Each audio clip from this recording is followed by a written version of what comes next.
So a lot of people thought I was going to get up here and I was going to rant and rave and bloviate about the Democrats losing and how Trump's a criminal and all this other stuff.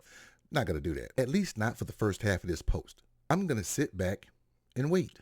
I'm going to watch how they systematically try to destroy this nation. Now, I don't mean that as a euphemism. I don't mean that as hyperbole. What I'm saying is this. Watch how kids in school start getting the mumps and the measles and more chicken pox because he's going to appoint Robert F. Kennedy Jr. to a health and service and science department. And he's going to take away all vaccines. So when your kids start getting sick and with the mumps and the measles and lice and all this other stuff, and hell, maybe even polio, don't think Trump. Think the people that voted for Trump, because this is what they wanted. And speaking of schools and education, when they get rid of the Department of Education and they say we're going to filter that money down to the states, and the states start giving that money to private schools that you can't afford unless you have a scholarship, and you can't afford the rest of what the scholarship don't pay for, and you're left with your kids at home. Because let's understand, public schools have become daycare for the working family. And that's because Republicans and Democrats have not been fighting to give everybody a livable wage to where they can afford child care while they're still at work. So again, when they get rid of the Department of Education, that's what you asked for. Now let's get to immigration, because I know that's a touchy subject. But he said he's going to start deporting on day one roughly 12 million quote unquote undocumented workers. So if that's the case, and I'm not for illegal immigration, I want you to understand that. But when they get rid of all these quote unquote undocumented workers, question, who's going to do those jobs that they stopped doing? Because you know your ass ain't get out there to do it. So who's going to do it? And I can keep going. But let's talk international. You said stop giving money to Ukraine. Okay. So when Russia takes Ukraine, what do you think he's going to do to another country that's a NATO member on his border? He's going to attack them too. And when Trump and his cronies start alienating NATO members, we may get kicked out of NATO. Or they're going to separate and everybody is going to say fill in the blank first. France first. Spain first. That's what you wanted, right? And all the decent Republicans that you probably would admire are no longer in his back pocket. He don't have those type of friends around him. Who do you think is going to be his Secretary of State? Who do you think is going to be his Secretary of Transportation? And I got another conspiracy theory. He may not let them go through Senate confirmation. He may just put them on as an interim, fill in the blank. They're easier to fire that way.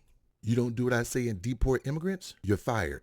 But hell, at the same time, he's won the Senate. So even if he sent them through Senate confirmation, they're going to breeze right through. He'll fire them and hire another one. So he can appoint anybody temporary. Oh my God, Stephen Miller is coming back into the White House. Steve Bannon just got out of jail and he's going to be back in the White House. That's what you wanted, right? Democrats, you're weak. You're weak and ineffective. You come out here every 2 and 4 years, mostly every 4, and you bring out thought pockets that twerk on stage. You bring out hip hop stars and rappers and actors and actresses and Oprah ass to try to sell us on the popularity of the Democrat Party. And then you get your ass in there and you're too timid and scared to do anything. Well, we couldn't get single payer health care because we didn't have 60 votes. Hell, you had 57. You could have made some shit happen. This was back in Obama time. So every time you get power, you complain that you don't have enough power. But the Republicans have small amount of power and wield it with the iron fist while you sit your ass in a corner and try to worry about pronouns. That's your problem. And black men are very conservative. And you bring out Barack Obama ass to tell black men who to vote for because she just happened to be black and a woman. No policy. Hey, Obama, I'm going to let you in on a little secret. There are a lot of black men in this country that feel like Bill Clinton is still the only black president that we've had. And he put in the 94 crime bill.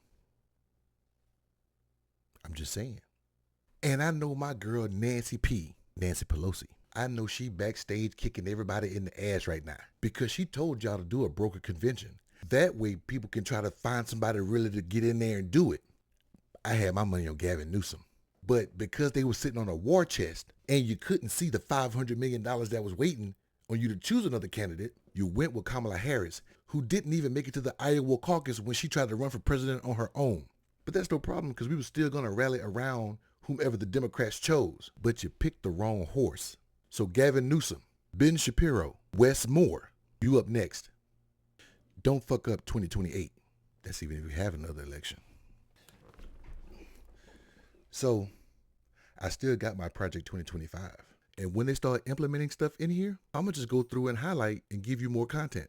Now to my diehard followers, I got a procedure coming up, so I'll be out for a couple of days. But I'll be back. I ain't going nowhere. What do you think?